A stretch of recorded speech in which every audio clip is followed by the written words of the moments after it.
ආයුබෝවන් දරුවනේ අද දවසේ ගුරු ගෙදර පාඩම් මාලාව යටතේ 11 ශ්‍රේණිය පෙරදිග සංගීතයේ විෂය නිර්දේශයට අයත් බටහිර සංගීත ප්‍රස්ථාර කරන පාඩම වෙතයි අපි මේ යොමු වෙලා ඉන්නේ. මගේ දරුවෝ කල්පනා කරනවා ඇති ඒ වාදනය කරේ මොකක්ද කියලා.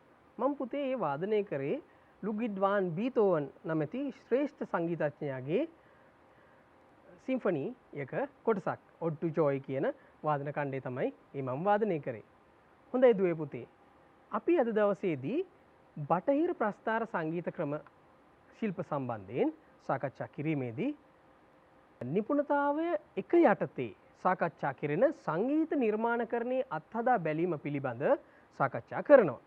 මේ යටතේ පුළුවන් වෙනවා විෂය නිර්දේශයට අනුගත අපරදිග ප්‍රස්ථාර සංකේත නිවැරදිව හඳුනා ගන්නට, ඒ වගේම ප්‍රස්ථාරකරණයේ ඇති වාසි අවාසි පිළිබඳ අදහස් දැක්වීමට, ඒ වගේම අපරදිග ප්‍රස්ථාර පෙරදිග ක්‍රමයට ප්‍රස්ථාර කරන්නේ කෙසේද යන්න පිළිබඳ අවබෝධයක් ලබා ගන්න. හොඳයි දුවේ පුතේ, ඒ යටතේදී අපි සාකච්ඡා කරනවා බටහිර සරල ස්වර ප්‍රස්ථාරයක් පෙරදිග ක්‍රමයට ප්‍රස්ථාර කරන්නේ කොහොමද කියන කාරණාව. ආදරණීය දුවේ පුතේ, ඔබ පෙරදිග ප්‍රස්ථාර හොඳින් හඳුනනවා. මා මෙහි දක්වා තිබෙන පරිදි පෙරදිග ස්වර ප්‍රස්ථාරයක් දකුණු පසිනුත් අපරදිග ස්වර ප්‍රස්ථාරයක් වම් පසිනුත් ඔබට දිස්වනවා ඇති. මේ අනුව අද දවසේ අපේ මූලික අරමුණ වන්නේ මෙලෙස අපරදිග ස්වර ප්‍රස්ථාරයක් පෙරදිග ක්‍රමයට ගොඩනගා ගැනීම සිද්ධාන්තමය කරුණු ආශ්‍රය කරගෙන ගොඩනගා ගැනීමයි. හොඳයි දුවේ පුතේ, ඒ යටතේ බටහිර ප්‍රස්ථාරකරණයේ මූලිකාංග 9 ශ්‍රේණියේ සිට ආරම්භන මූලිකාංග 11 ශ්‍රේණිය විභාගයේ මූලික කරගෙන ඔයාලට එන්නේ කොහොමද? ඒවා සඳහා ප්‍රවේශ වන්නේ කොහොමද? විභාගයේ යෙදෙන බටහිර ප්‍රස්ථාර කොටස් කොහොමද නිවැරදි ආකාරයෙන් පෙරදිග ක්‍රමයට පෙරලා ප්‍රස්ථාර කරන්නේ කියන කාරණේ තමයි අද දවසේදී අපි සාකච්ඡා කරන්නේ. ඒ යටතේදී බටහිර ප්‍රස්ථාරකරණයේ මූලිකාංග කීපයක් පිළිබඳ අපේ අවධානය දැක්වීම අතිශය වැදගත්. හොඳයි, අපිත් මේ තිරේ දිස් වෙන කරුණු පිළිබඳ සාකච්ඡා කරනවා අද දවසේදී. stave or staff, lines and spaces, clefs, time values, bars and time signatures, sharps, flats and naturals, rests and tie marks. හොඳයි ආදරණීය දුවේ පුතේ, අද සාකච්ඡාවේදී අපි මුලින්ම බලමු stave or staff කියන්නේ මොකක්ද? stave එකක් එහෙමත් නැත්නම් staff ලෙස හැඳින්වෙන්නේ කුමක්ද කියන දේ. පෙරදිග ප්‍රස්ථාරයකට වඩා අපරදිග ප්‍රස්ථාරයක් වෙනස් වන්නේ මෙන්න මේ කියන්නා වූ stave මත ස්වර සටහන් කරන බැවින්. stave එකක් එහෙමත් නැත්නම් staff එකක් කියන්නේ රේඛා පහක එකතුවක්. බලන්න කොච්චර සරලද කියලා. රේඛා පහක එකතුවක්. මෙම රේඛා පහ මත සහ ඒවා අතර පවතින අන්තරයන් වලදී අපි ඒවට කියනවා ස්පේසස් කියලා. ඒවට කියනවා ස්පේසස් කියලා. බලන්න ලයින්ස් එතකොට පහක් අපිට හම්බ වෙනවා. ඒ අතර මැද අන්තරයන් වලට අපි ස්පේසස් කියලා කියනවා. හොඳට මතක තියාගන්න දුවේ පුතේ, මෙන්න මේ ස්ටාෆ් එකක් මත තමයි ස්වර ලකුණු කිරීම සිද්ධ වන්නේ. ඒ කියන්නේ යම්කිසි ස්වරයක් සටහන් කරනු ලබන්නේ මෙන්න මේ කියන්නා වූ ස්ටාෆ් ඕ ස්ටේව් එකක් මත. හොඳයි, අපි ඊළඟ පියවරට යමු. මෙන්න මේ ස්ටාෆ් එකක් හෝ ස්ටේව් එකක් මත අපි යොදනවා ක්ලෙෆ් සයින් එකක්. ක්ලෙෆ් සයින් එකක්. එය ප්‍රස්ථාරයේ මුලටම යොදන්න ඕනේ. අනිවාර්යෙන් මුලට යෙදිය යුතුයි. දරුවන්ට දැන් තිරේ දිස් වෙනවා ට්‍රිබල් ක්ලෙෆ් සංකේතය සහ බේස් ක්ලෙෆ් සංකේතය. දරුවනේ ව්‍යවහාරික ප්‍රවේශවලදී අපිට ඇතැම් විට ට්‍රිබල් ක්ලෙෆ් සඳහාම තවත් නාමයක් යොදනවා අහන්න දකින්න ලැබෙනවා. ඒ කියන්නේ ට්‍රිබල් ක්ලෙෆ් එක සඳහා ඇතැම් විට ඔබට පාඩම් වලත් යෙදෙනවා, ඒ වගේම විභාග ප්‍රශ්න පත්‍ර වලටත් මේ කොටස් මේ විදිහට අන්තර්ගත වෙනවා. ඒක නිසා ට්‍රිබල් ක්ලෙෆ් එකට තවත් නමක් තියෙනවා. අපි ඒ නාමය හඳුන්වනවා G ක්ලෙෆ් කියලා. G ක්ලෙෆ්. ට්‍රිබල් ක්ලෙෆ් සඳහාම තවත් නාමයක් G ක්ලෙෆ්. දැන් ඔබලාට හිතනවා ඇති ඇයි මේකට G ක්ලෙෆ් කියන්නේ කියලා. මම ඔයාලට ඒ කාරණේ කියලා දෙන්න. හොඳින් බලන්න රේඛා මණ්ඩලයේ ට්‍රිබල් ක්ලෙෆ් ඇඳ ඇති ආකාරය. එහිදී ට්‍රෙබල් ක්ලෙෆ් එක ආරම්භ කරලා තියෙන්නේ දෙවෙනි ලයින් එක මතින්. දෙවෙනි ලයින් එක මතින් ආරම්භ කරලා තමයි ට්‍රෙබල් ක්ලෙෆ් එක ඇඳිය යුත්තේ. එහෙම අඳිනකොට ආරම්භක ස්ථානයේ වශයෙන් සටහන් වෙන G ස්වරය ඇති ස්ථානය වන්නේ සෙකන්ඩ් ලයින් එකයි. දෙවන රේඛාවයි. දෙවන රේඛාවෙන් ආරම්භ වන නිසා ට්‍රෙබල් ක්ලෙෆ් එකට අපි G ක්ලෙෆ් කියලා හඳුන්වනවා. ඇයි G ක්ලෙෆ් ඒ කියන්නේ G ස්වරය පංචම ස්වරය සඳහා වෙන් වෙච්ච රේඛාව තමයි සෙකන්ඩ් ලයින් එක, දෙවන රේඛාව.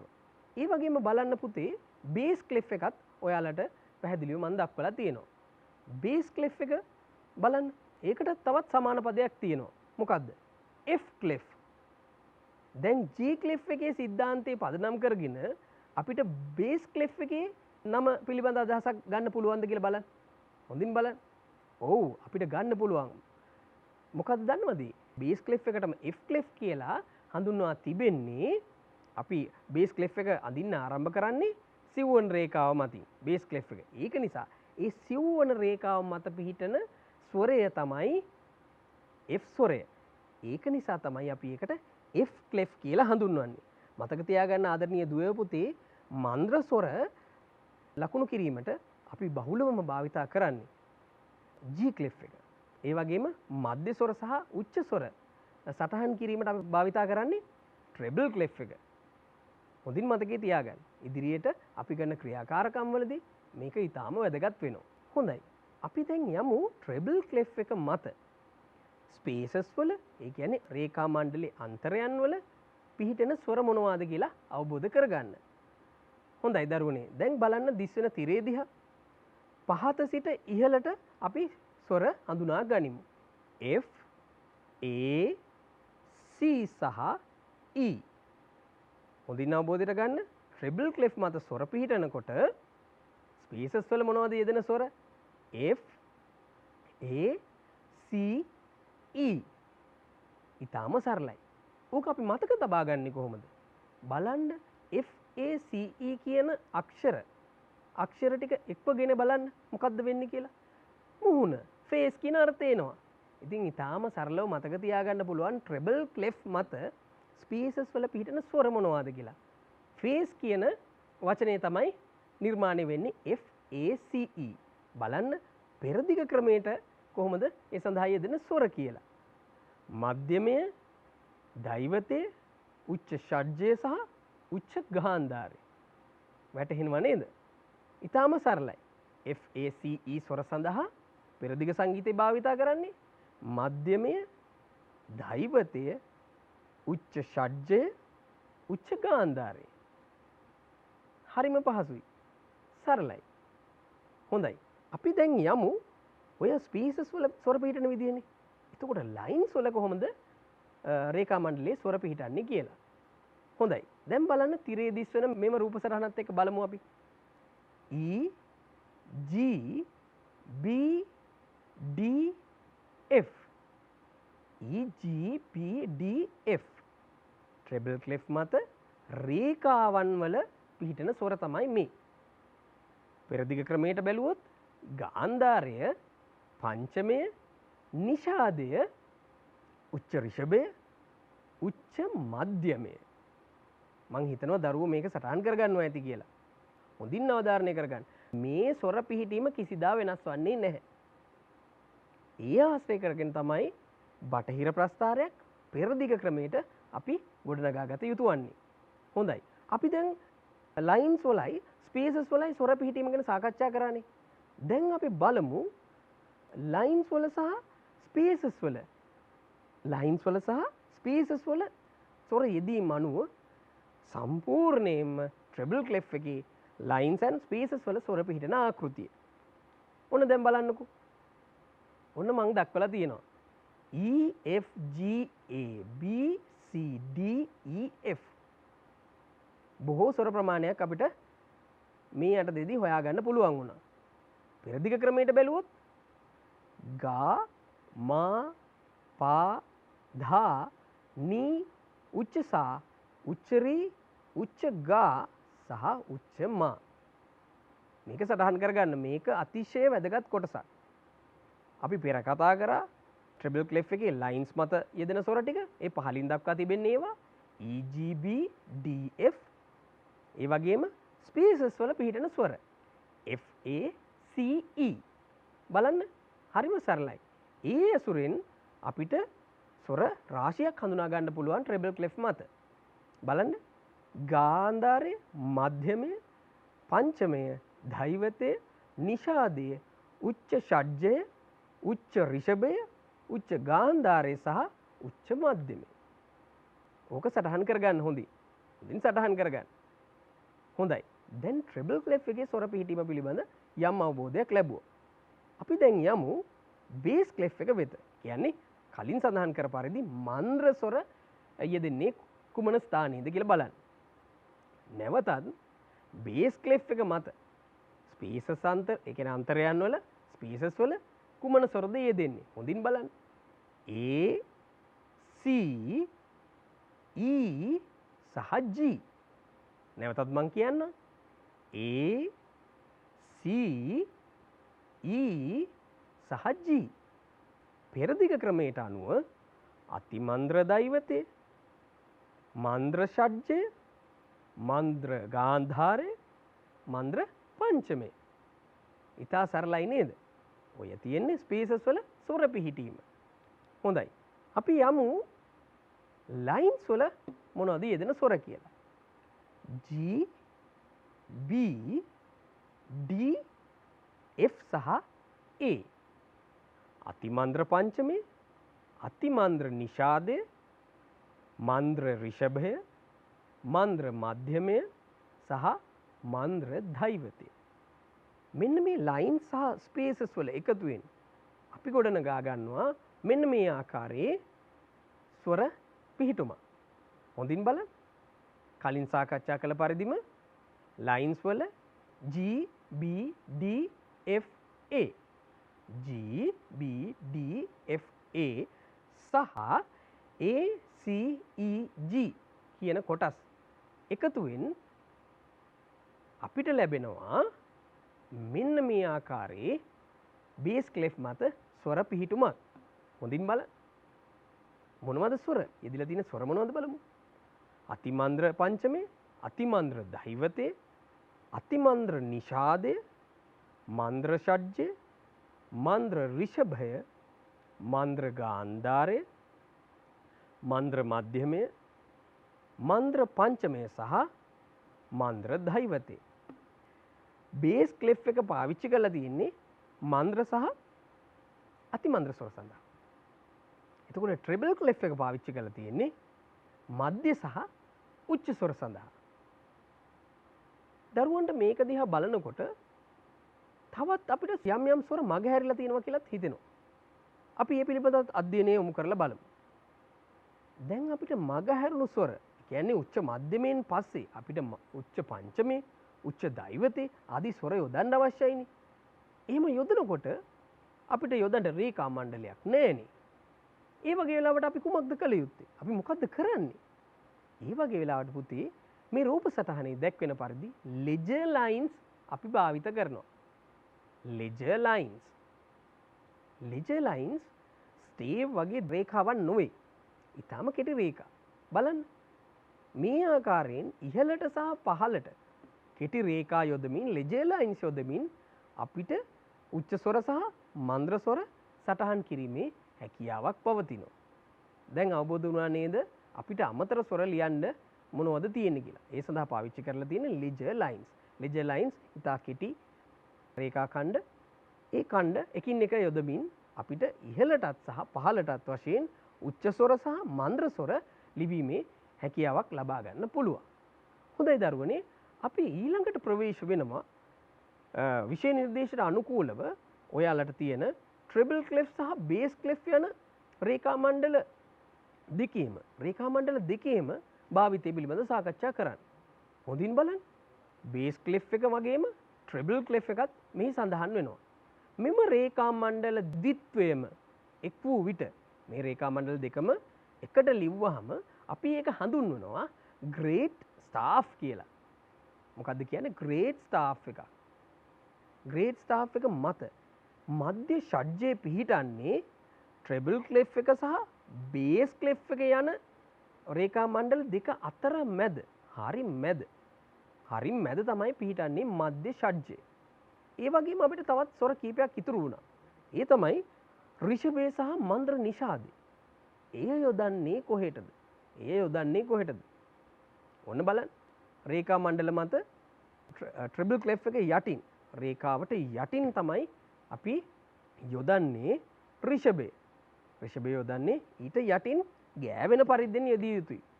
ඒ වගේම මන්ද්‍ර නිෂාදයත් එලෙසමයි. බේස් ක්ලෙෆ් එකේ ඉහළින් ගෑවෙන පරිදි යෙදිය යුතුයි. හොඳින් බලන්න. එලෙස ගෑවෙන පරිදි යෙදුවේ නැත්නම් එයට වෙන ස්වරයක අගයක් සහ වෙන ස්වරයක නාමයක් තමයි පට බැඳෙන්නේ. ඒ නිසා අනිවාර්යෙන්ම මතකයේ තබා ගත යුතුයි ඍෂභය සහ මන්ද්‍ර නිෂාදය ලිවීමේදී රේඛා මණ්ඩලවල ස්පර්ශ වන පරිදි ගෑවෙන පරිද්දෙන් අපි යොදන්න ඕනේ. හොඳයි දරුවනේ, අපි දැන් බලමු මේ ආකාරයෙන් හඳුනාගත්ත ස්වර බේස් ක්ලෙෆ් සහ ට්‍රිබල් ක්ලෙෆ් මත, ඒ කියන්නේ ග්‍රේඩ් ස්ටාෆ් එකක් මත යෙදෙන ආකාරය. මම මේ ස්වරයන් සියල්ලක්ම සෙමි බ්‍රීව් වලින් තමයි දක්වලා තියෙන්නේ. ඒ කියන්නේ මාත්‍රා 4ක අගයක් යෙදෙන ස්වරයන් විදිහට යොදලා තියෙන්නේ. අපි මෙතනදී බලාපොරොත්තු වෙන්නේ ග්‍රේඩ් ස්ටාෆ් එකක් මත ස්වර පිහිටීම. කුමන ස්වරයේද පළවෙනි රේඛාවේ, දෙවනි රේඛාවේ කුමන ස්වරයේද යන ආදී වශයෙන් ස්වර හඳුනා ගැනීම තමයි මෙතනදී වැදගත් වෙන්නේ. බලන්න මේ ආකාරයෙන් අතිමන්ද්‍ර පංචමයේ සිට උච්ච මධ්‍යමයේ දක්වා විශාල ස්වර පරාසයක් ලැබෙනවා. මේ සියලු ස්වර ලියන්නේ ග්‍රේඩ් ස්ටාෆ් එක මතයි. ඔයාලගේ ගෙදර ස්වර පුවරුවක් තියෙනවා නම් ඔයාලා ඒක ළඟට අරගෙන බලන්න. මේ මං කතා කරන, මේ සාකච්ඡා කරන කරුණුත් සමග එය ගලපවා ගන්න. අපි මේ සාකච්ඡාව තුළ ඉදිරියටත් ටයිම් වැලියුස් සම්බන්ධයෙන් කතා කළ යුතුමයි. ටයිම් වැලියුස් ඇසුරෙන්, ඒ කියන්නේ ස්වරාගයන් ඇසුරෙන් අපගේ ස්වර ප්‍රස්ථාරකරණය සාධනීය තත්ත්වයට පත් කරගත යුතුයි. හොඳයි දරුවනේ, අපි බලමු දැන් මේ ටයිම් වැලියුස් කියන්නේ මොනවද කියලා. ඔන්න දරුවනේ, මම දක්වලා තියෙනවා ඉහළින්ම සෙමි බ්‍රීව් සංකේතය. හොඳින් බලන්න. සෙමි බ්‍රීව් සඳහා ව්‍යවහාරික ප්‍රවේශයන් වලදී අපි භාවිත කරන නාමය තමයි හෝල් නෝට් කියන නම. සෙමි බ්‍රීව් සඳහා තවත් නමක්. ඇතැම් තැනකදී ඔබට හෝල් නෝට් වශයෙන් දකින්න ලැබේවි මෙම කොටස්. සෙමි බ්‍රීව් එක සඳහා තවත් නමක් සමාන පදයක් වෙනවා හෝල් නෝට්. බලන්න ඒකේ වැලිව් එක කීයද කියලා. වැලිව් එක 4 beats. ඒ කියන්නේ මාත්‍රා 4යි. බලන්න මං පෙරදිග සංගීත ක්‍රමයේ උදාහරණයක් දක්වලා තියෙනවා. ෂඩ්ජය මූලික කරගනිමින් මාත්‍රා 4ක් දක්වලා තියෙනවා. පැහැදිලි නේද?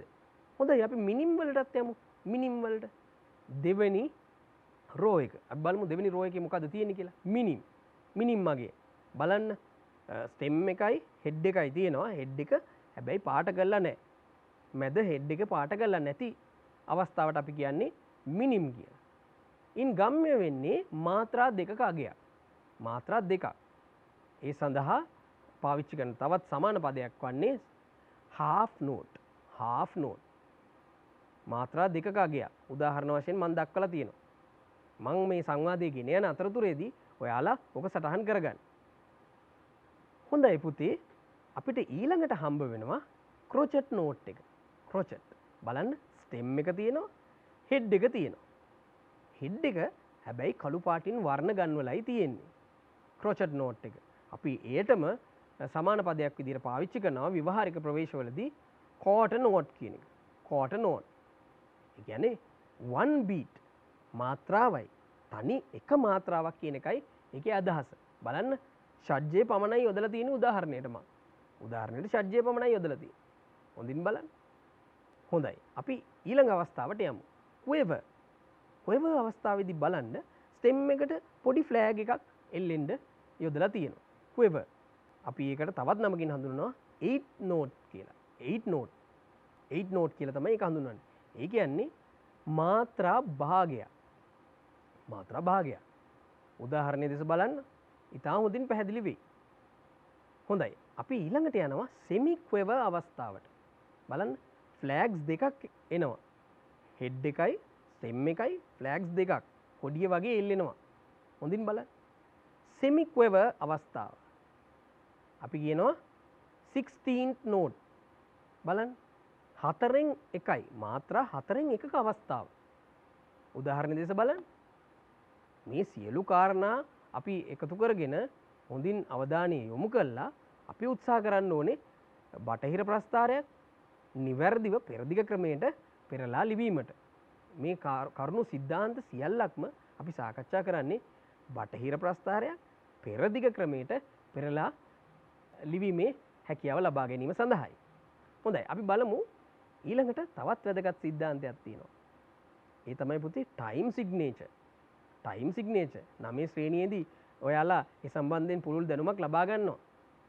ඒ ආශ්‍රය කරගෙන බලන්නකෝ 4/4 time 3/4 time 2/4 time සහ 6/8 time. බලන්න සිම්පල් ටයිම්ස් තුනක් තියෙනවා. ඊළඟට කම්පවුන්ඩ් ටයිම් එකක් ලැබිලා තියෙනවා. හොඳින් බලන්න. 4/4 ආකෘතිය ඇතුළේදී අපිට මොකක්ද හම්බ වෙන්නේ? බලන්න එක විභාගයක් ඇතුළට මාත්‍රා 4ක් යෙදිලා තියෙනවා. මාත්‍රා 4ක්.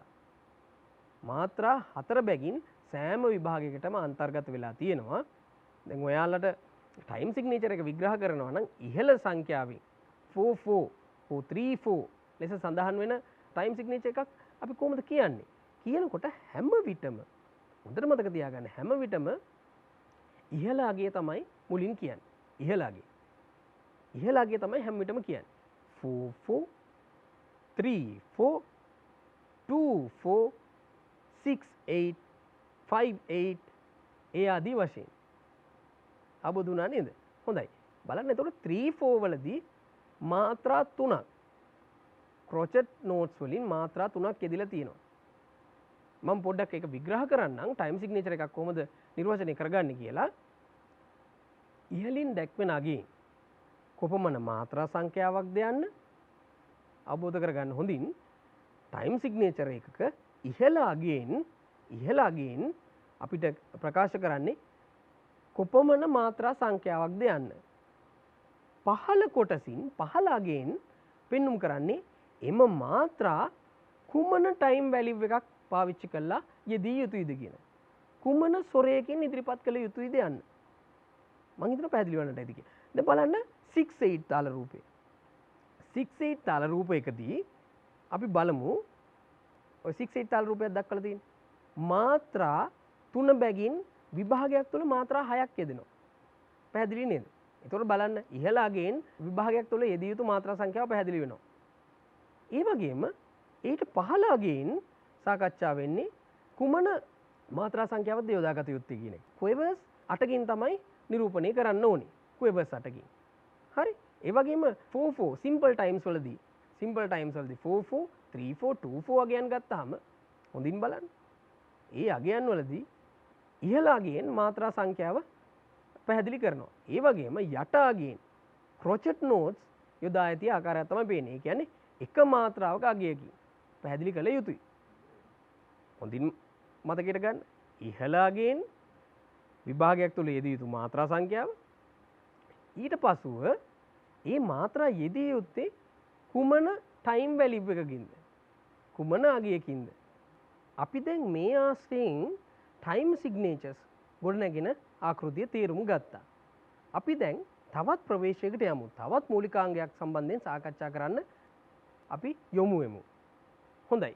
දැන් බලන්නකෝ මෙන්න මේ ක්‍රියාකාරකම. මාත් එක්කම මගේ දරුවොත් අපි එකතු වෙලා මේක निराකරණය කරගමු. බලන්න මොකද්ද මේ තිරේ දිස් වෙන්නේ කියලා. හොඳින් බලන්න. බලන්න. ට්‍රිබල් ක්ලෙෆ් එකක් දැක්වෙනවා. ඊළඟට ටයිම් සිග්නේචර් එකක් දැක්වෙනවා. ඊළඟට ක්‍රොචට්ස්, මිනිම්ස්, ක්වෙවර්ස්, සෙමි බ්‍රීව්ස් ආදී වශයෙන් විවිධ ස්වර රටාවන් විවිධ ආකාරයෙන් මෙන්න මේ ස්ටාෆ් එකක් මත ඉදිරිපත් කරලා තියෙනවා. දැන් බලන්න අපි ටයිම් සිග්නේචර් එක හරියට අවබෝධ කරගත්තේ නැත්නම් මොකද වෙන්නේ? අපිට නිවැරදි ලෙස බාස් වලට වෙන් කළා. ඒ කියන්නේ විභාගයන් වලට නිවැරදිව බාලයින්ස් වලට වෙන් කළා ස්වර ලියන්න බැරි වෙනවා. එතකොට ඒ වාදනය කිරීමට හෝ ගායනය කිරීමට තියෙන ඉඩකඩ ඇහිරිලා යනවා සම්පූර්ණයෙන්ම. අපිට වාදනය කරන්න බෑ. නේ? හොඳින් බලන්න. ඒක නිසා අපි මුලින්ම කරන්න ඕනේ මේ වගේ ස්වර ගොඩාක් එකට යොදලා තියෙන වෙලාවකදී අපි බලන්න ඕනේ මෙම ස්වරයන් වල ටයිම් වැලිව් එක. ඒ කියන්නේ මේ ස්වරයකට තියෙන අගය මොකක්ද කියලා. දැන් අපි කලින් සාකච්ඡා කරා ටයිම් වැලිව්ස් ගැන. නේද? අපි සාකච්ඡා කරා. එතකොට සෙමි බ්‍රීව් එකකට, සෙමි බ්‍රීව් වගේකට, සෙමි බ්‍රීව් එකකට අගය කුමක්ද? මාත්‍රා 4ක්. ඒ වගේම ක්‍රොචට් එකකට මාත්‍රා 1යි. මිනිම් එකකට මාත්‍රා 2යි. ඒ වගේම පොයව එකකට මාත්‍රා භාගයයි. මෙන්න මේ ස්වරාගයන් වලින් තමයි මේ ක්‍රියාකාරකම ගොඩ නැගිලා තියෙන්නේ. හොඳින් බලන්න. දැන් ටයිම් සිග්නේචර් එක 4/4. යෙදලා තියෙන්නේ 4/4 ආකෘතිය. ඒ කියන්නේ මගේ දරුවෝ දැන් දන්නවා මාත්‍රා 4ක් එක විභාගයකට අන්තර්ගත වෙන්න ඕනේ කියන කාරණේ. හොඳින් බලන්න. ඔයාලට ඒක වටහා ගන්න පුළුවන් නේද? ඔන්න බලන්න.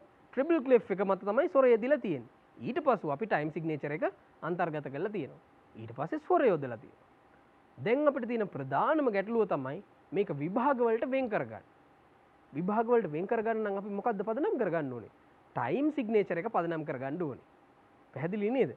ටයිම් සිග්නේචර් එක 4/4. එහෙනම් විභාගයක් ඇතුළත මම නැවතත් කියනවා විභාගයක් ඇතුළත මාත්‍රා 4 බැගින් යෙදිය යුතුයි.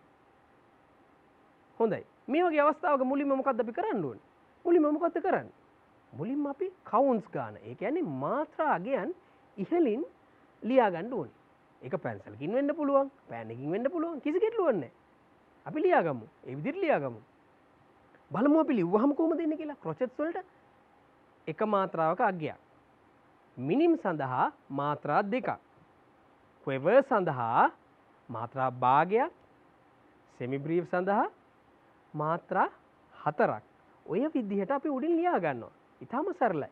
ඔහොම ලියාගත්තාම අපිට අගයන් ටික පේනවා. මාත්‍රා සංඛ්‍යාව. ඒ කියන්නේ කවුන්ට්ස් කීයක් තියෙනවද කියන එක පැහැදිලිවම පේනවා. දැන් මොකද්ද කරන්න ඕනේ?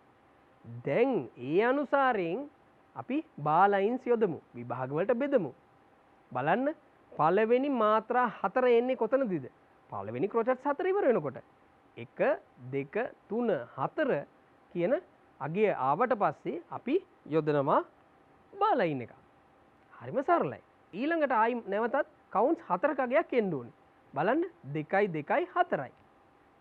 ඔන්න හරිම සරලයි නේද? ඔයාලත් මං හිතනවා මේ විදිහට තමයි ගොඩන ගන්නට ඇත්තේ කියලා.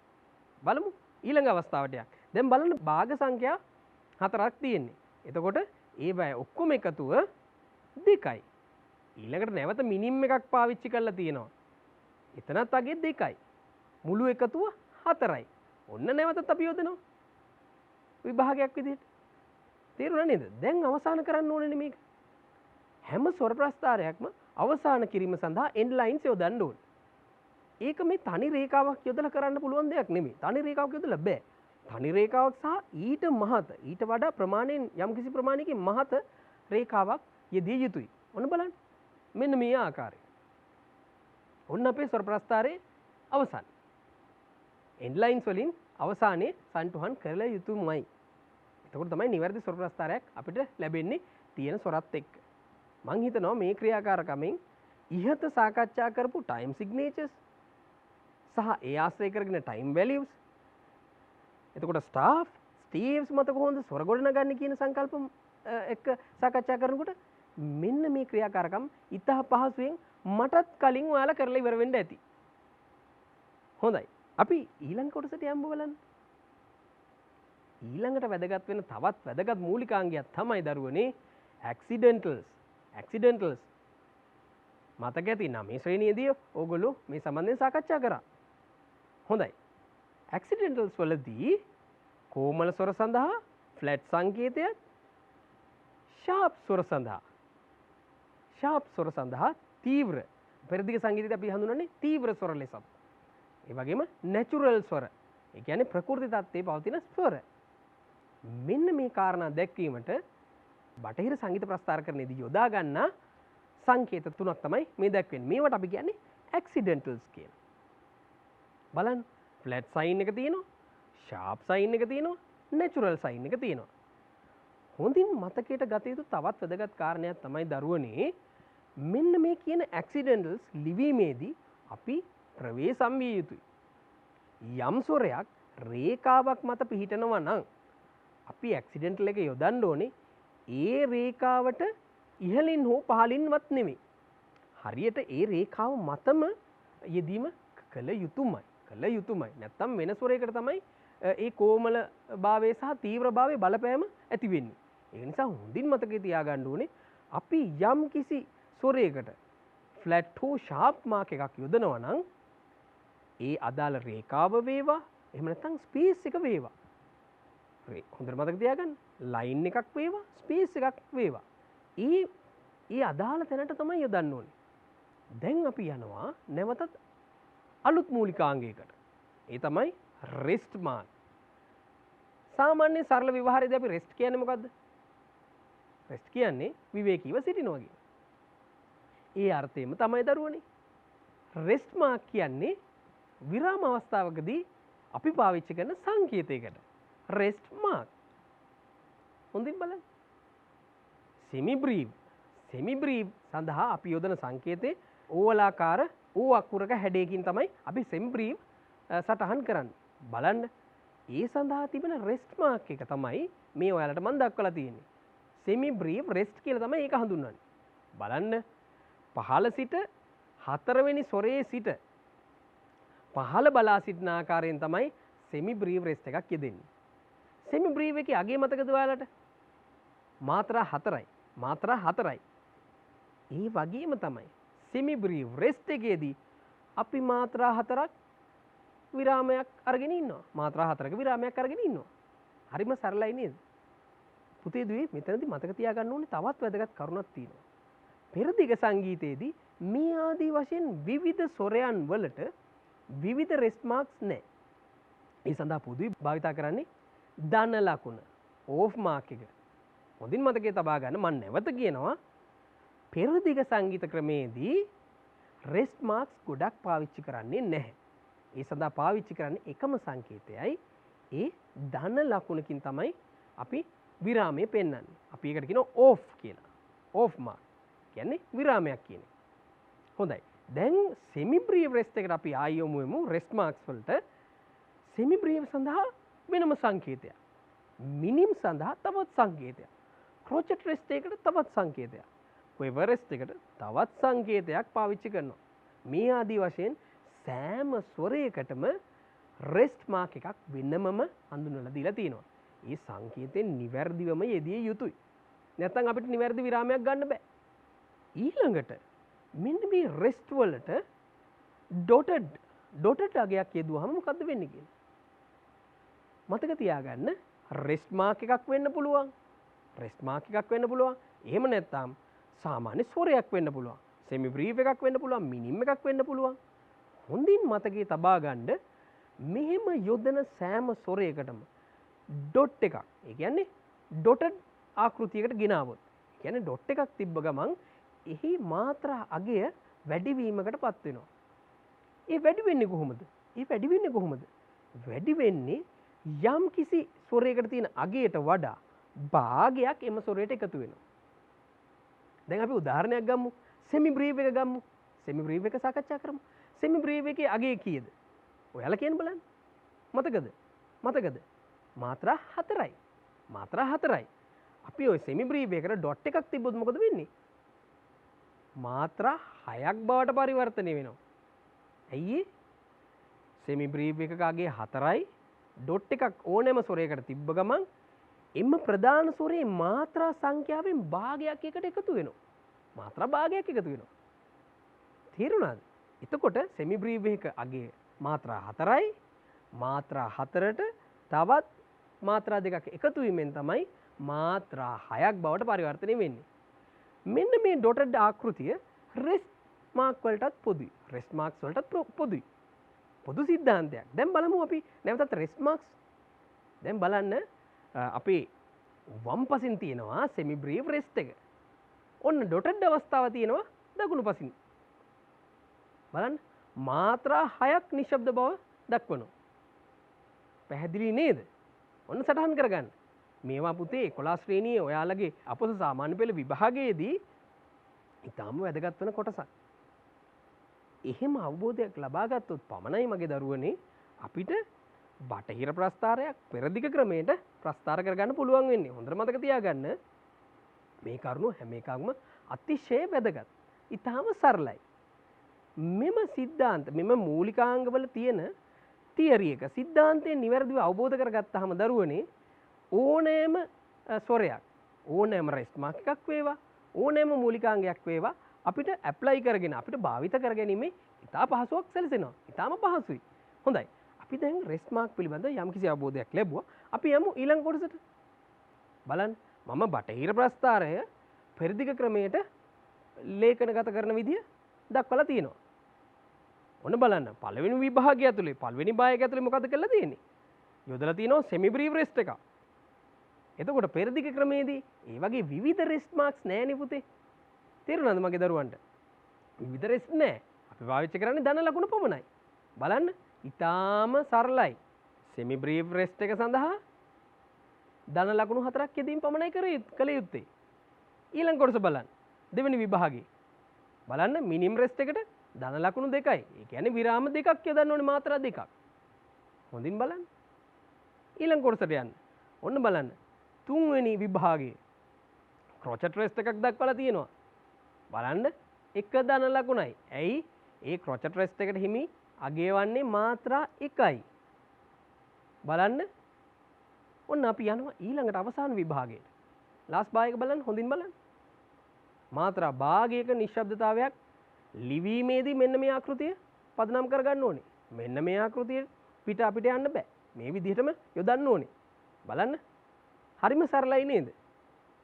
රෙස් සංකේත ඔන්න ඔය විදිහට තමයි අපි භාවිත කළ යුත්තේ. හොඳයි පුතේ. මං හිතනවා මේ පිළිබඳ අවබෝධයක් ඔයාලා ලබා ගන්නට ඇති කියලා. අපි යමුද ඊළඟ කොටසට. ඒ තමයි වැදගත් සිද්ධාන්තයක් වන ටයිමාක්. ටයිමාක් දෙස බලන්න. බටහිර ප්‍රස්ථාරයකට පෙරදිග ස්වර යොදමින් ඒක පැහැදිලි කරන්න උත්සාහ කරලා තියෙනවා. හොඳින් බලන්න. ටයිමාක්. ඔන්න බලන්නකෝ. දැන් අපි යම් කිසි ස්වර දෙකක් විභාග දෙකක ස්වර දෙකක් සා ඇදීම් දෙකයි සා ඇදීම් දෙකයි. එහෙම යෙදුවහම අපි වාදනයකදී අපි කොහොමද ඒක වාදනය කරන්නේ? සා 2 3 සා 2 3 කියලා නැවත දෙපාරක් අපි ෂඩ්ජය වාදනය කළ යුතුයි. නමුත් ටයිමාක් එකක් යොදපු ගමන් වෙන්නේ දරුවනේ කලින් සඳහන් කරපු ස්වරය ඉතිරි මාත්‍රා ප්‍රමාණයට ඇදීමකට ලක් වෙනවා. අපි බලමු රූපරාමු දෙස. හොඳින් බලන්න. ඒක අවබෝධ කරගන්න. ඔන්න බලන්න. කොහොමද දෙදිලා තියෙන්නේ කියලා. ගම ප ගමරි සා මාත්‍රා දෙකක් ඇදෙනවා. නැවත ඩොටඩ් මිනිම් එකක් දාලා තියෙනවා ඉහළින්. ඒ කියන්නේ නැවතත් සා ස්වරය වාදනය කළ යුතුයි. නමුත් ටයිමාක් එක යොදපු ගමන් මොකද වෙන්නේ? ඒක නිෂ්ක්‍රීය වෙලා එකම ස්වරය ඉතිරි මාත්‍රා තුනටත් එක දිගටම වාදනය වෙනවා. නැවත ඒ ස්වරය වාදනය කරන්නේ නැහැ. දීර්ඝව ඇදගෙන ඉන්නවා. පැහැදිලි නේද? හොඳයි පුතේ.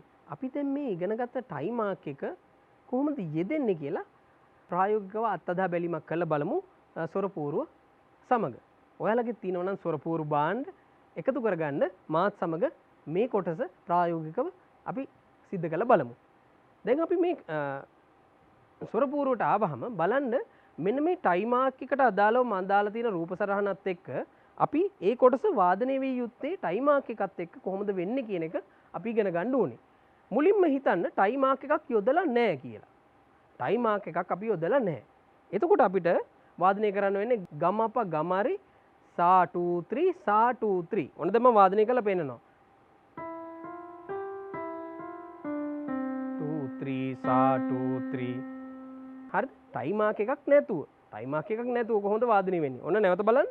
ගම ප ගමරි සා 2 3 1 2 3.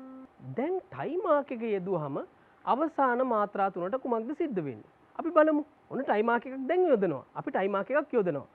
ගම ප ගමරි සා 2 3 1 2 3. එක දිගටම ගහගෙන යනවා. නැවත සා 2 3 සා 2 3 කියලා අපි යෙදීමක් කරන්නේ නැහැ. එහෙම යෙදීමක් කරන්නේ නැහැ. ටයිමාක් එකදී ඒකයි වෙන්නේ. නැවතත් බලමු. ටයිමාක් එකත් සමග. ටයිමාක් එකත් සමග. බලමු. ගම ප ගමරි සා 2 3 1 2 3. පැහැදිලි වුණා නේද දරුවනේ? හොඳයි. මේ ලැබපු දැනුමත් එක්ක අපි දැන් උත්සාහ කරලා බලමුද සරල ස්වර ප්‍රස්ථාරයක් පෙරදිග ක්‍රමයට පෙරලා ලියන්න. අපි උත්සාහ කරලා බලමුද? බීතෝවන්ගේ Ode to Joy. බලමු. මොන බලන්න ස්වර පිහිටීමත් එක්ක අපි සාකච්ඡා කරලා බලමු.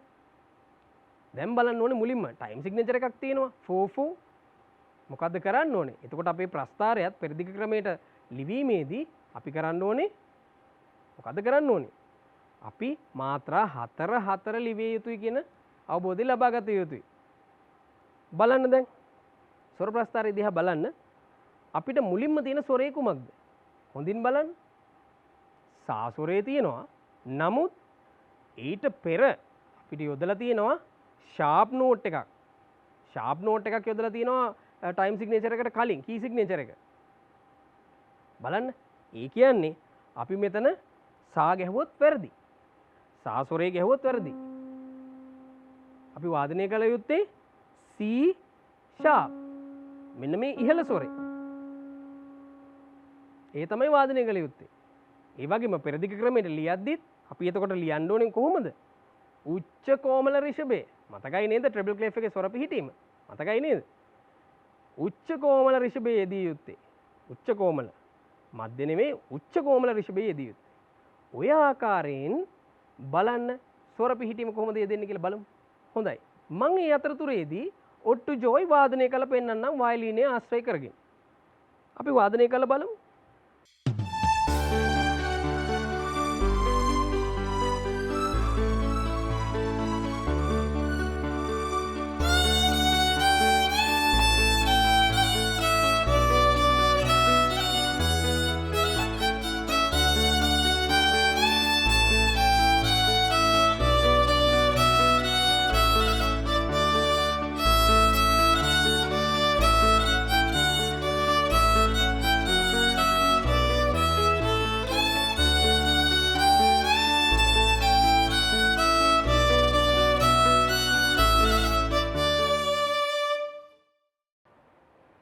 හොඳයි. මම හිතනවා ඒ වාදනයේ අතරතුරේදී මගේ දරුවෝ ස්වර ප්‍රස්ථාරයේ පෙරදිග ක්‍රමයට ප්‍රස්ථාර කරලා ඇති කියලා.